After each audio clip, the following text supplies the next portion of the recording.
Hello, this is a Brave Knight Mercenary spotlight on Valtor. Valtor is a 5-star rarity magician who almost plays more like a defender than a mage. Valtor is incredibly tanky and holds one of the rare traits of being able to increase his max life. He is notorious for pushing many battles into overtime as a result. I'll briefly go over his skills, gameplay style, and provide some of my opinions on him. I won't be going over the details of his skills, but just the general parts of it. I linked the Brave Knight Encyclopedia in the video description where you can easily read on his stats and skill values. Valtor's first skill is Permanent Nullifier Counter. This is a reflective counter that removes his attacker's buffs after the attack is concluded. Valtor's second skill is Colossus Strike. Valtor deals additional damage based on his bonus max health. At +6 and above, Valtor gains a stack of permanent lasting HP boost. The stat enhancement is unremovable, and Valtor can stack this buff, meaning Valtor can reach an absurd amount of max HP if he's allowed to keep attacking. The max health gain that this buff provides scales with his base max health, and the buffs stack additively.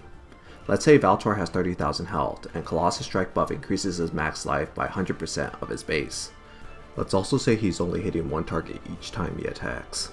Valtor will gain 30,000 max life after his first attack. His effective max HP is now 60,000, but his base life is still the same.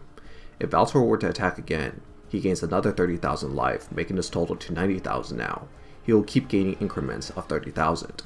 Valtor's base max health actually never changes. It is a separate permanent and unremovable buff that grants him the additional max health. This allows Valtor to potentially survive attacks that can deal more than 100% of a character's life, primarily Levia's AoE that deals max health scaling fixed damage.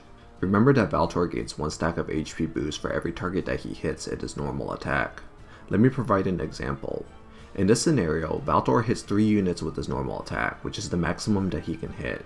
As you can see, he gained 3 stacks of HP boost and increased his max health by 300% of his base. Valtor's third skill is Regeneration Barrier. For 70 turns at the beginning of the battle, Valtor has incoming damage reduction and heals a portion of his max life every turn. Once this skill expires, Valtor loses the incoming damage reduction and no longer regenerates his life. Valtor's Awakening skill is Permanent DOT Immunity. Valtor is immune to all DOTs. At +12, Valtor gains 50% incoming damage reduction. Remember that the max incoming damage reduction a unit can have is 70%. Even if his Regeneration Barrier provides 50% damage reduction and his DOT provides 50% damage reduction, he won't get 100% damage reduction as a result. He just gets 70%. He has 2 separate 50% buffs because Regeneration Barrier is not permanent. Once Regeneration Barrier is gone, he still has 50% damage reduction from this skill. Valtor is classified as a mage, but he plays like a defender. Valtor excels at being a lane roadblock. His ability to soak and heal damage is very strong. Furthermore, units that hit him will also lose all their removable buffs after their attack. This is particularly valuable against troublesome buffs like Raphidias or Belieths. If Valtor is unchecked and allowed to attack, he can quickly snowball to being unkillable. His max health can become very high, making him virtually impossible to kill so long as he is still regenerating life. A lot of battles involving Valtor can go into overtime as a result. Valtor is also no slouch for damage either. Because his additional damage he inflicts is based on his bonus max health, he can begin to one-shot mini units later in the fight. He's a very powerful cleanup unit. He is walled by 100% defense units, however.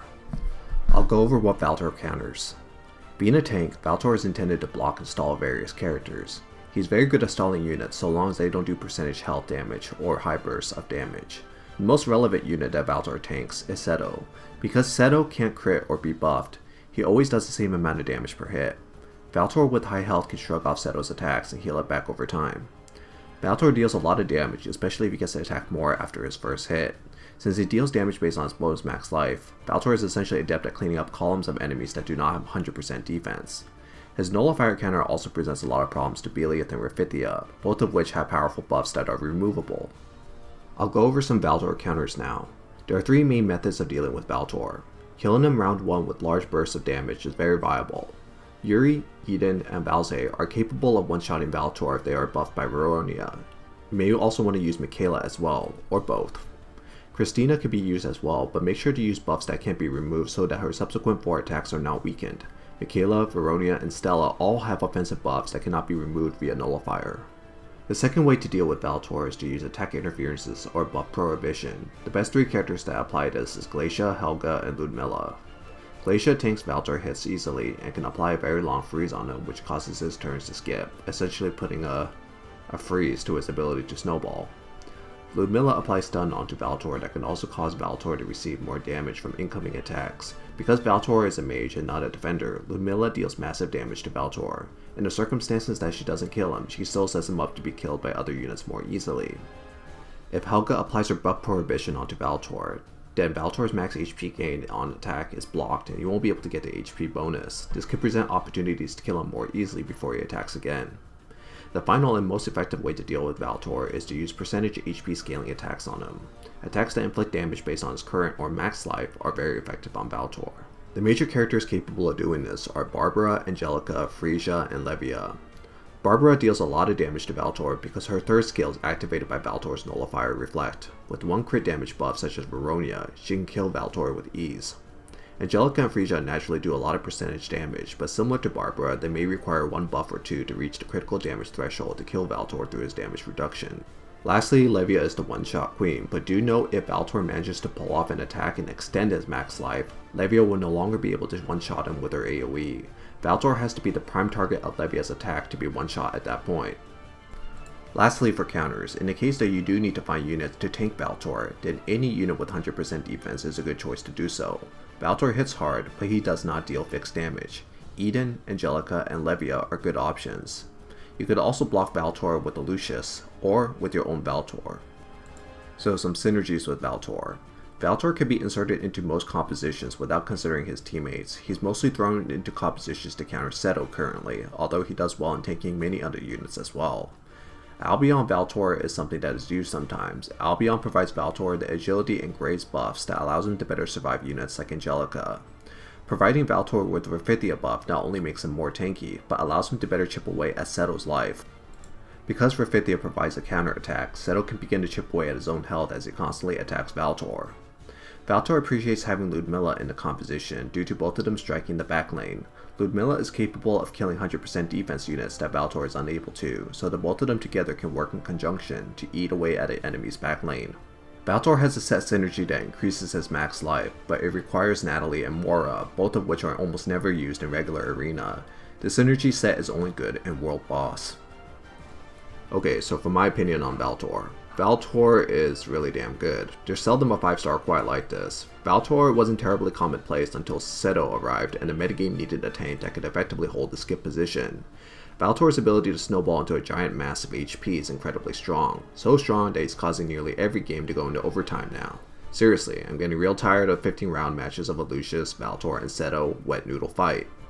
Ranting aside, Valtor has a very strong place in the metagame at the moment. He's very good in regular arena and world arena. Because of his high base health and his ability to increase his max health, he's also one of the best world boss units you can have. He's also good in regular PvE content as well. Even before his companion patch, I found myself using him a lot. I definitely recommend obtaining and investing in Valtor for both PvP and PvE purposes. Valtor is serviceable at any skill level, but plus 6 is the first big spike for him. He gains the ability to increase his max health. Plus 12 is why I recommend to take him, as he gets his max damage reduction and has a strong max HP gain on attack. Anything above plus 12 will help Valtor's performance and stability. Valtor is still vulnerable to getting chipped out by various attacks if enough characters are wailing on him. Having him at higher skill levels allow him to better shrug off those hits as his regeneration is stronger. Plus 15 is not very necessary in my opinion. He gets plus 20% max HP boost and more damage, but I don't see a lot of situations where I felt plus 15 made a difference. The only cases where it might is in Valtor mirrors and overtime, where the stronger Valtor may clutch it out. Overall, Valtor is a mage that somehow excels at being a tank better than most defenders in the game. He is a fantastic unit that excels in all content that Brave Knight has to offer. He also holds a unique distinction for not being a fairly generic waifu character, so I've come to appreciate that a lot. Thanks for watching. If you liked this video, subscribe and also like the video, I guess. That doesn't quite make sense.